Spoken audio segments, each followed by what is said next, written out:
नमस्कार students, CBSE class 9 mathematics में आज फिर एक क्वाड्रिलेटरल चैप्टर की एक ऐसे क्वेश्चन पर हम लोग डिस्कस करेंगे जो क्वेश्चन को आप हॉट्स में रखिए या रेड हॉट में रखिए, इससे कोई मतलब नहीं है। ये ट्रेपेजियम है ए बी सी डी, एक ट्रेपेजियम है।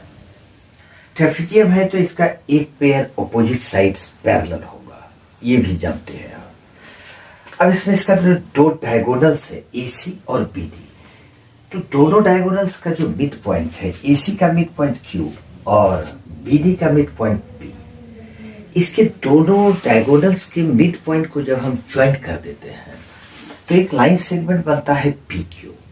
तो साबित करना है P Q is equal to half ये जो पैरेलल साइड्स है इसके डिफरेंस का हाफ होगा।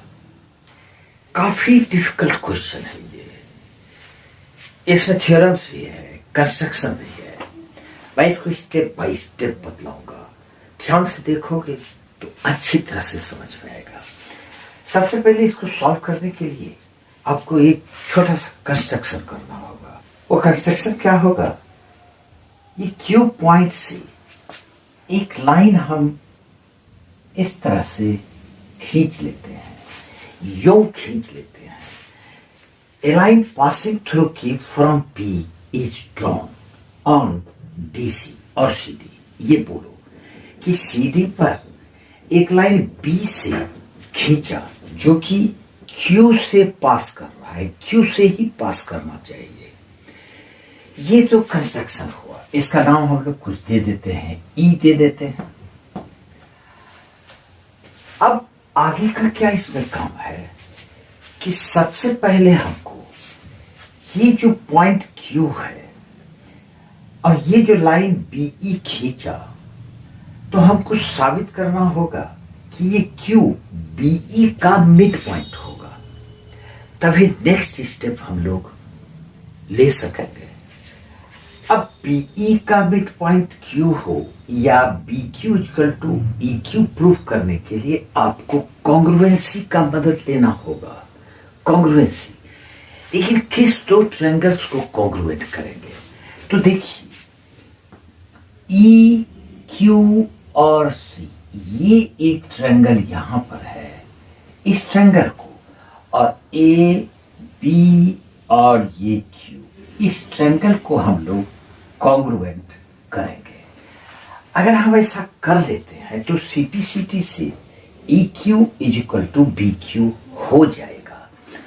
अब इसको कैसे प्रूव करें, ये दोनों ट्रायंगल को कॉन्ग्रुएंट कैसे करें? ट्रायंगल हम लोग लेते हैं ए क्यू बी।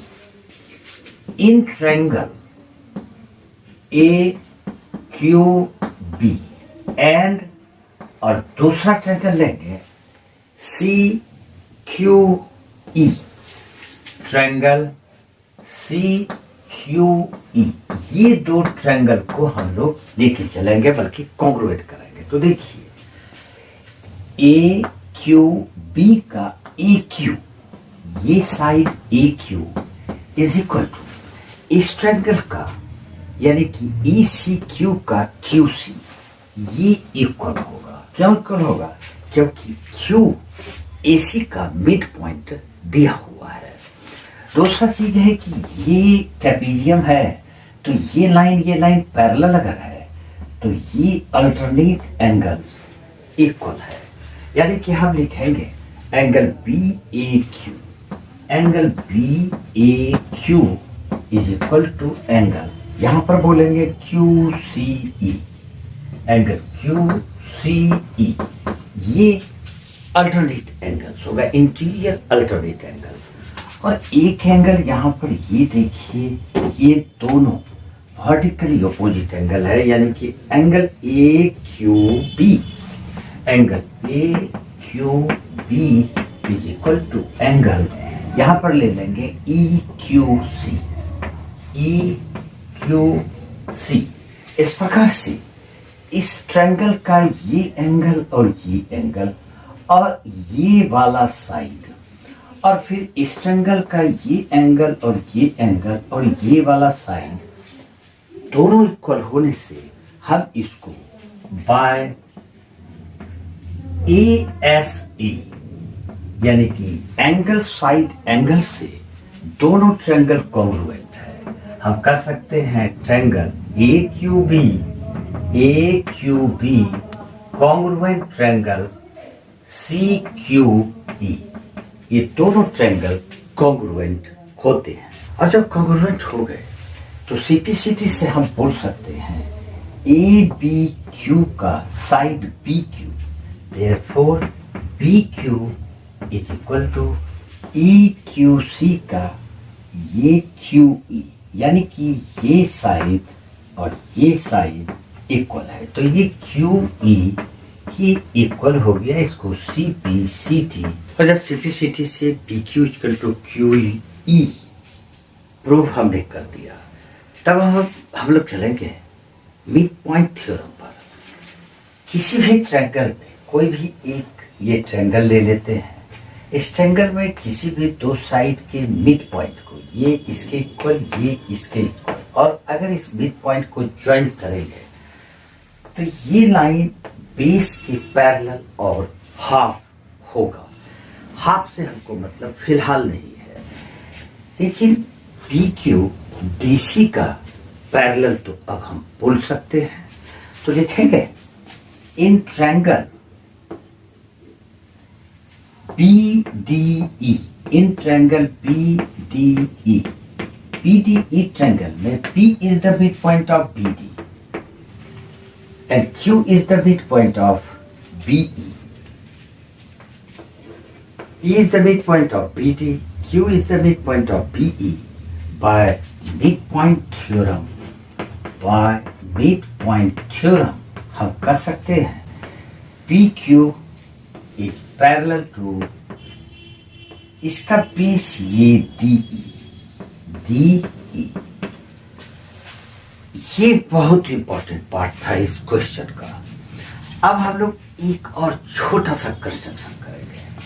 PQ को प्रोड्यूस कर देते हैं जो कि BC से F पॉइंट पर मीट करता है। अब देखिए AC और ये B, ACB ट्रायंगल में, इन ट्रायंगल ACB यहां पर बहुत ही जरूरी है, ध्यान से देखना। ACB में यहां पर देखो Q is the midpoint of AC and F is the midpoint of BC. Therefore, by midpoint theorem, BQF is equal to half AB होगा। तो in triangle ACB Q is the midpoint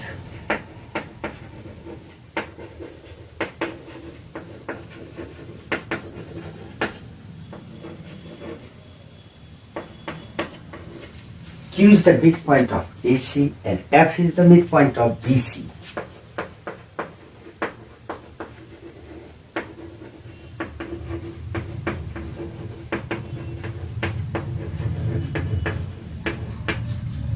Therefore, by midpoint theorem से हम कर सकते हैं QF is equal to half AB. QF is equal to half AB. ये equation 1 रखो।